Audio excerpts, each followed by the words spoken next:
జై శ్రీరామ్. అందరికీ నమస్కారం.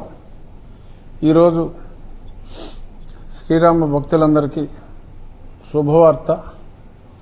ఇంకొందరికి మన రాముణ్ణి మనల్ని ద్వేషించే వారికి కఠోర వార్త.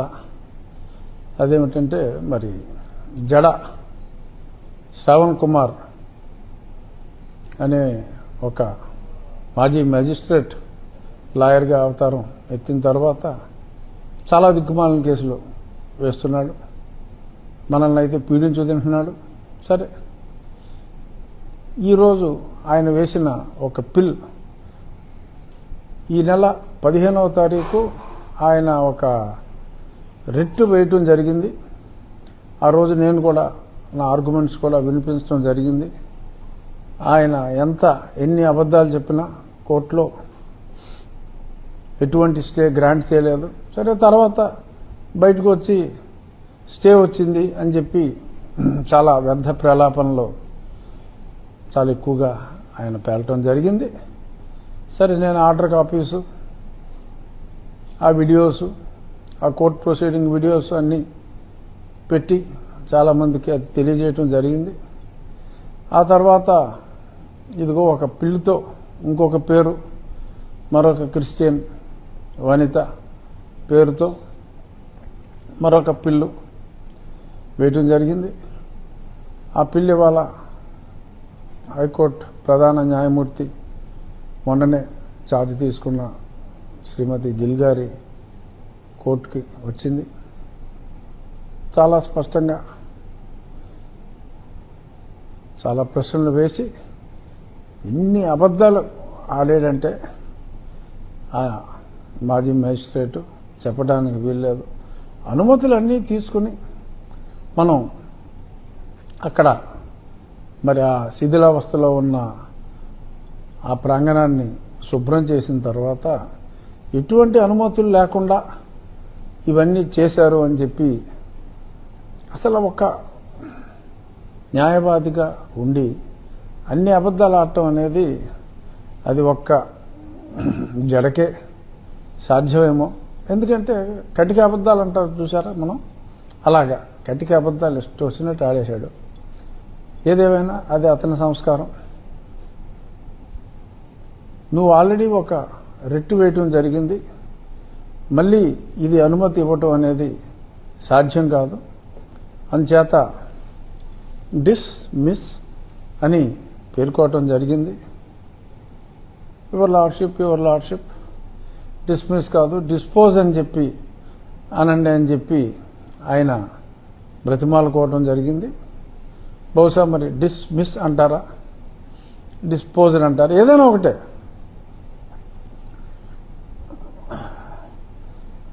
దవడ బదలు కొట్టానంటాం, చెంప మీద కొట్టితిరి అంటాం, రెండు ఒకటే. కానీ ఆ ఇంటెన్సిటీలో తేడా ఉంటుంది. ఇప్పుడు దవడ మీద కొట్టండిరా అని రాస్తారా,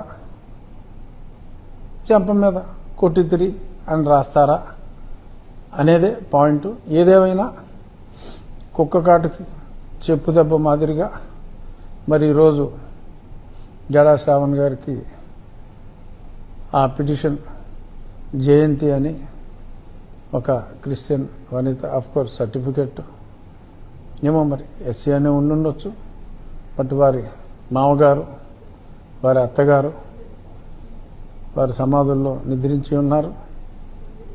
వారు భర్త గారి తల్లిదండ్రులు క్రిస్టియన్స్.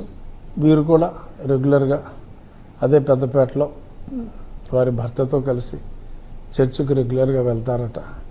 వెళ్ళండి, చర్చికి మీరు వెళ్ళండి, తప్పే ఉంది. మేము గుడి కట్టుకుంటాం, మా గుడికి మేము వెళ్తాం, కలిసిమెలిసి ఉందాం అని చెప్పినప్పటికీ కూడా మరి ఎక్కడో ఉండే జడా శ్రావణ్ వీళ్ళందరినీ రేగొట్టి ఎందుకు మేమన్నా మా దేవుడన్నా మీకు అంత కోపం జడా?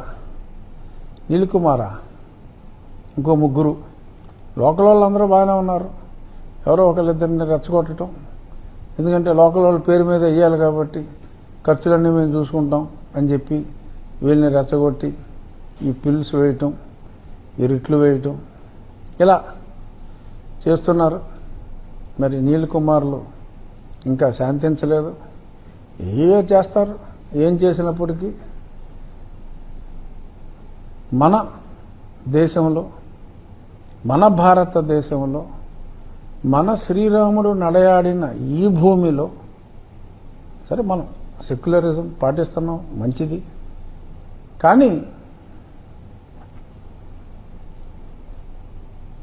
ఇజ్రాయెల్ దేవుణ్ణి, వారి భక్తుల్ని అనుమతి తీసుకొని మనం మన దేవుడి ఆలయాన్ని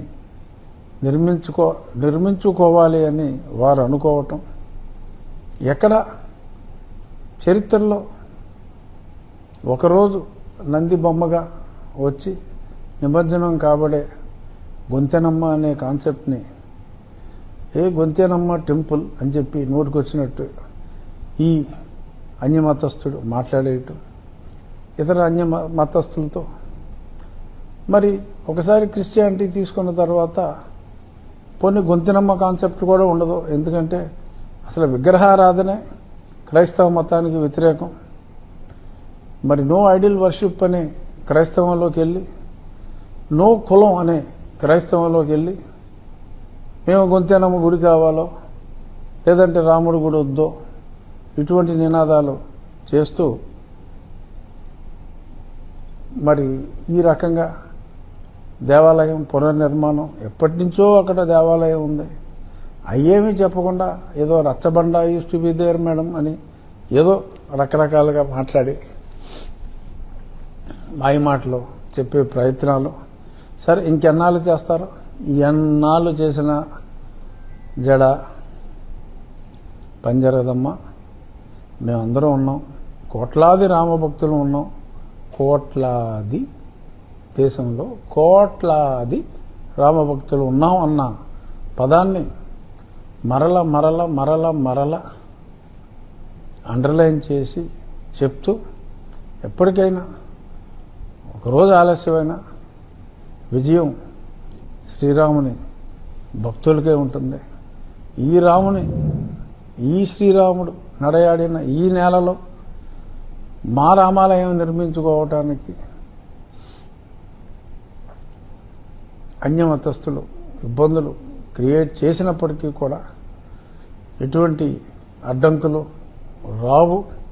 ఏదో తాత్కాలికంగా ఒకరోజు నువ్వు చెప్పుకోవటానికి, ఇదిగో రేపు పిల్లి వచ్చేస్తుంది అని చెప్పి ఏదో సూట్ వేసుకుని 4 రోజులు సోషల్ మీడియాలో తిప్పుకోవడానికి తప్ప, ఎంతమంది వచ్చినా ఎన్ని ఛాలెంజ్లు వచ్చినా శ్రీరామ భక్తులు వాటిని ఎదుర్కోవటానికి సన్నద్ధంగా ఉన్నారు. 3వ తారీఖు ఉదయం 7:14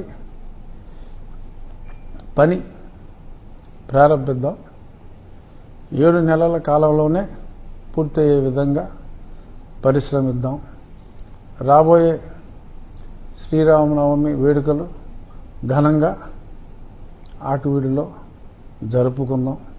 అంతకు మునిపే దేవాలయ నిర్మాణం కృష్ణశిలతో పూర్తి చేద్దాం.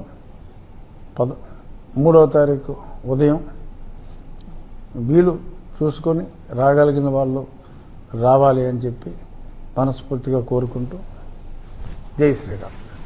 ఈరోజు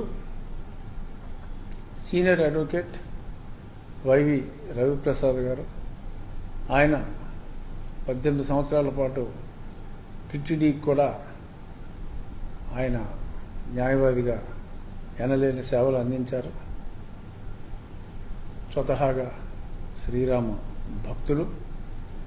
మా అడ్వకేట్ ఉమేష్ చంద్ర అందరికీ కూడా న్యాయవాదిగా తెర మీద కూడా రకరకాల న్యాయ అంశాలపై టీవీలో చర్చల్లో చూసే ఉంటారు.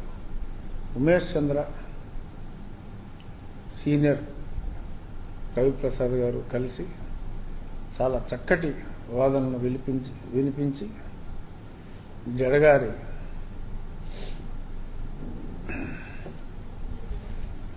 ముగించారు. సో సీనియర్ రవిప్రసాద్ గారికి సోదరుడు ఉమేష్ చంద్రకి శ్రీరాముని భక్తుల తరపున హృదయపూర్వక ధన్యవాదాలు తెలియజేస్తాను.